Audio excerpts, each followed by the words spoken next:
హిందువులు చాలా కోపంగా ఉండటమే క్రిస్టియన్స్ మీద.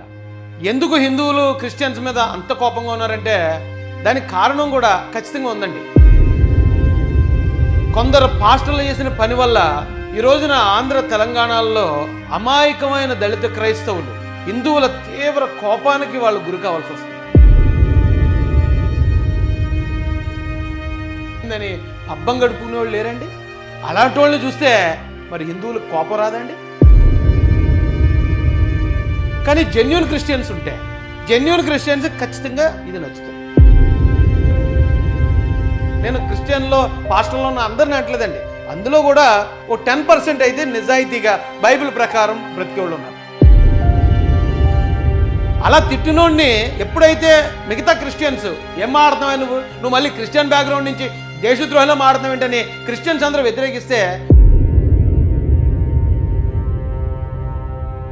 బలహీనలో అమాయకులైన దళితులను కానీ దళిత క్రైస్తవులు కానీ లేకపోతే క్రిస్టియన్స్ని కానీ చాలామంది నిజాయితీగా వాళ్ళ బ్రతుకు వాళ్ళు బతికి వాళ్ళకు వచ్చిన ఆదాయంలో పక్కోడికి సాయం చేసేవాళ్ళు 99% ఉంటారు. ఆ 1% తేడా చేసే పని, ఆ తేడా పని వల్ల దయచేసి ఆ 99% ఉన్న అమాయకుల్ని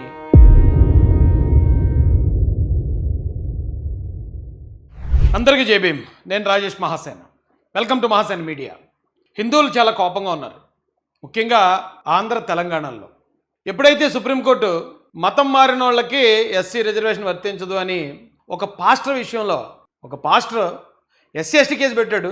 అలాంటి వాడికి రే బాబు నీకు ఇది వర్తించదు అని సుప్రీంకోర్టు ఇచ్చిన ఒక జడ్జిమెంట్. సుప్రీంకోర్టు రోజుకి కొన్ని వందల జడ్జిమెంట్లు ఇస్తుందండి. కొన్ని ప్రభుత్వాల మీద ఇస్తుంది, కొన్ని కులాల మీద ఇస్తుంది, కొన్ని దాడుల మీద ఇస్తుంది, కొన్ని దౌర్జన్యాల మీద ఇస్తుంది. కానీ ఈ ఒక్క జడ్జిమెంట్ మాత్రం ఆంధ్ర తెలంగాణలో సెన్సేషన్ అయింది. దానికి కారణం హిందువులు చాలా కోపంగా ఉండటమే క్రిస్టియన్స్ మీద. ఎందుకు హిందువులు క్రిస్టియన్స్ మీద అంత కోపంగా ఉన్నారంటే దానికి కారణం కూడా ఖచ్చితంగా ఉందండి.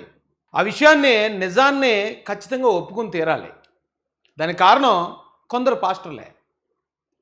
పాస్టర్లు చేసిన పని వల్ల ఈ రోజున ఆంధ్ర తెలంగాణలో అమాయకమైన దళిత క్రైస్తవులు, యేసుక్రీస్తు నమ్ముకున్న దళితులు హిందువుల తీవ్ర కోపానికి వాళ్ళు గురి కావాల్సి వస్తుంది.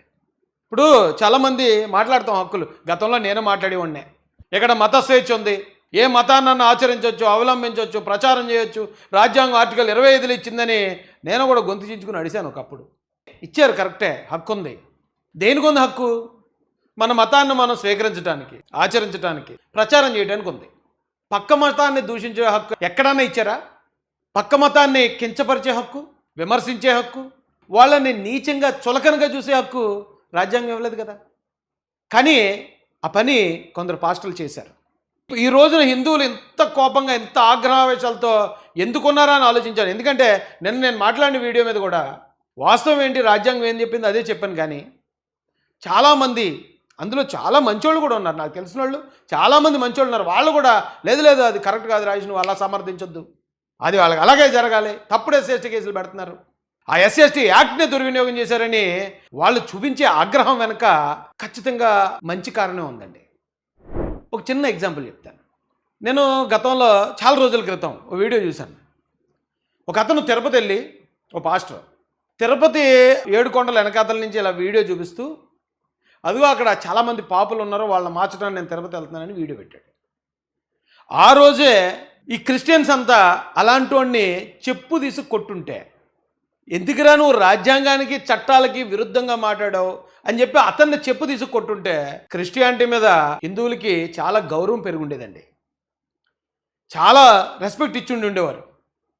ఇలా ఒకళ్ళిద్దరు కాదండి, ఎవరో ఒక అతను కారులో వెళ్తుంటాడు, నేను చూస్తుంటాను వీడియోలు. అతను కారులో కెమెరా పెట్టుకుని వెళ్ళేవాడిని, బాబు నువ్వు ఏ మతం, నువ్వు ఏ దేవుడిని నమ్ముకుంటున్నావు, నువ్వు ఆ మతంలో ఉండకూడదు, ఆ మతంలో ఎలా జరిగింది అలా జరిగిందని హిందూ మతాన్ని విమర్శిస్తూ ఆ వీడియోలు తీసి ఆ వీడియోలు సోషల్ మీడియాలో పెట్టుకుంటాడు. మరి అది చూసిన హిందువులకి ఖచ్చితంగా కోపం వస్తుంది కదా. భారతదేశంలో హిందూ మతం అనేది కొన్ని వేల సంవత్సరాల నుంచి ఆ హిందూ మతం ఇక్కడ ఆచరించేవాళ్ళు, దాని భక్తులు ఉన్నారు కదా. రే మన తల్లిదండ్రులు మనం గౌరవించవచ్చండి, కానీ ఎదుటోడి తల్లిని తండ్రిని తిట్టే హక్కు, విమర్శించే హక్కు మనకెవడిచ్చాడు? ఇస్తే ఆయన తల్లిదండ్రులు ఆయనకి గౌరవం కదా. మరి వాళ్ళ తల్లిదండ్రులు తిడతామంటే ఎవరు ఊరుకుంటారు?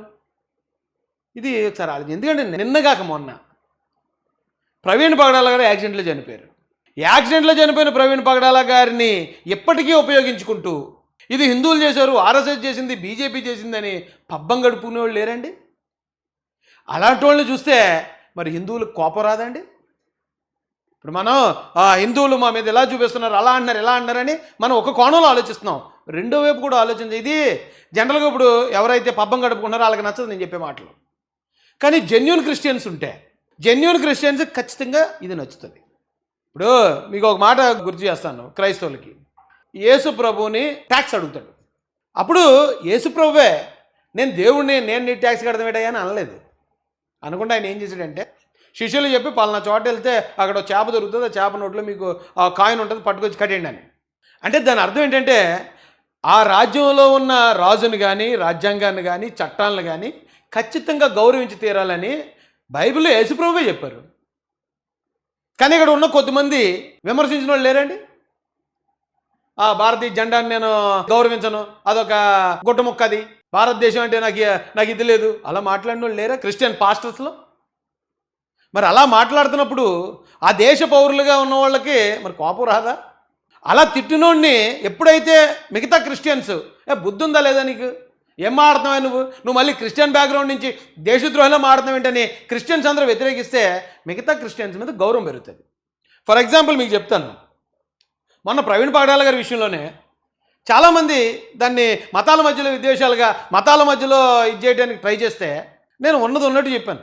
అక్కడ ఏం జరిగిందో అదే చెప్పాను. ఆ రోజు నేను మతాన్ని ఉపయోగించుకోవాలి, జనాన్ని ఉపయోగించుకొని లీడర్ అవ్వాలని నేనేం ట్రై చేయలేదు. ఏది నిజమో అదే చెప్పాను. అదే చెప్పిన కారణంగా ఆయన చనిపోయిన రోజు, ఎవరో ప్రవీణ్ పగడాల గారు చనిపోయిన రోజు 30,000 మంది వచ్చారు. తర్వాత నుంచి కొద్దిమంది స్వార్థపరులు జనాన్ని తప్పుదో పట్టించాలని ట్రై చేసినా వచ్చారా జనం? ఎందుకు రాలేదు? వాస్తవం వాళ్ళు గ్రహించారు కాబట్టి. అప్పుడు హిందూ సమాజంలో ఉన్న వాళ్ళు కూడా ఏంటి ఈ యాక్సిడెంట్ని హిందువులు చంపేశారని మా మీద వేసేటని ట్రై చేస్తూ ఉంటే, సరే రాజేష్ లాంటి వాళ్ళు ఉన్నారు అక్కడ. ఇంకా క్రిస్టియన్స్లో కొద్దిమంది దాన్ని వ్యతిరేకించారు, తప్పు అలా అనొద్దని చెప్పి వ్యతిరేకించారు అనే విషయంతో ఆ కమ్యూనిటీ మీద చెడ్డ పేరు రాకుండా ఉంటుంది కదా. ప్రతిదాన్ని రాజకీయానికి ఉపయోగించుకోవడం, ప్రతిదాన్ని దీనికి ఉపయోగించేసుకోవడమే అది తప్పండి. చాలామంది ఇప్పటికీ ఈ క్రిస్టియానిటీ అనే దాన్ని ఉపయోగించుకుని జనాలకి అసహ్యం కలిగేలా ప్రవర్తించే వాళ్ళు ఉన్నారు. వాళ్ళని పర్సనల్గా టార్గెట్ చేయండి, వాళ్ళని ఒకవేళ చట్టపరంగా శిక్షించండి, వాళ్ళ మీద ఏ చర్యలన్నా తీసుకోండి. ఎవడన్నా ఒకటి భయపెట్టి లేకపోతే ప్రలోభపెట్టి ఎవడన్నా మతం మార్చాడు అనుకోండి, అన్ని అరెస్ట్ చేయండి, బెయిల్ కూడా రాకుండా జైలు దోసేయండి. లేకపోతే ఎవరైనా ఇతర మతాలని, ఇతర కులాలని, లేకపోతే ఇతర మత ఆచారాలని విమర్శించేవాడు ఉన్నాడు అనుకోండి, చట్టపరంగా చర్యలు తీసుకోండి. ఒకప్పుడు గతంలో నేను కూడా విమర్శించినోడే, నేను వాస్తవాలు తెలుసుకున్నాను, క్షమాపణ చెప్పాను, మళ్ళీ ఎప్పుడు అది రిపీట్ కూడా చేయను. ఎందుకంటే కొన్ని చదివినప్పుడు ఆ కాలంలో జరిగిన కొన్ని అట్రాసిటీస్ చూసినప్పుడు అరే ఆ కాలంలో అలా జరిగిందట అనే ఒక ఆవేశంలో మాట్లాడినాయే తప్ప నేను ఇప్పుడున్న వాస్తవాలు, ఇప్పుడున్న హిందువులు వారి నేచర్ ఏంటో అప్పుడు నాకు తెలియక మాట్లాడిన మాటలు. కాబట్టి మాట్లాడిన వాళ్ళు ఎవరైనా ఉంటే సరిదిద్దుకోండి. గతంలో మాట్లాడి ఉంటే నేను ఈ క్రిస్టియన్ బ్యాక్గ్రౌండ్ నుంచి మాట్లాడిన వాళ్ళ గురించి చెప్తున్నాను. మనకే హక్కు ఉంది, ఎవరన్నా సరే వారిని, వారి ఆశయాలని, లేకపోతే వారి భక్తి ఆచారాలను విమర్శించడానికి రాజ్యాంగమే హక్కు ఇవ్వలేదు కదా. అర్థం చేసుకోవాల్సిందిగా రిక్వెస్ట్ చేస్తున్నానండి. బలహీనలు అమాయకులైన దళితులను కానీ, దళిత క్రైస్తవులను కానీ, లేకపోతే క్రిస్టియన్స్ని కానీ చాలామంది నిజాయితీగా వాళ్ళ బ్రతుకు వాళ్ళు బతికి వాళ్ళకు వచ్చిన ఆదాయంలో పక్కోడికి సాయం చేసేవాళ్ళు 99% ఉంటారండి. అది హిందూ మతంలో కానీ, క్రిస్టియానిటీలో కానీ, ఇస్లాంలో కానీ 1% తేడాగాళ్ళు ఉంటారు. ఆ 1% తేడాగాళ్ళు చేసే పని, ఆ తేడా పని వల్ల దయచేసి ఆ 99% ఉన్న అమాయకుల్ని అపార్థం చేసుకోవద్దని హృదయపూర్వకంగా రిక్వెస్ట్ చేస్తూ నేను ముగిస్తానండి. Thank you so much. జై భీమ్, జై భారత్, జై జయ మహాసేన, జై తెలుగుదేశం, జై చంద్రబాబు, జై జై లోకేష్ అన్న.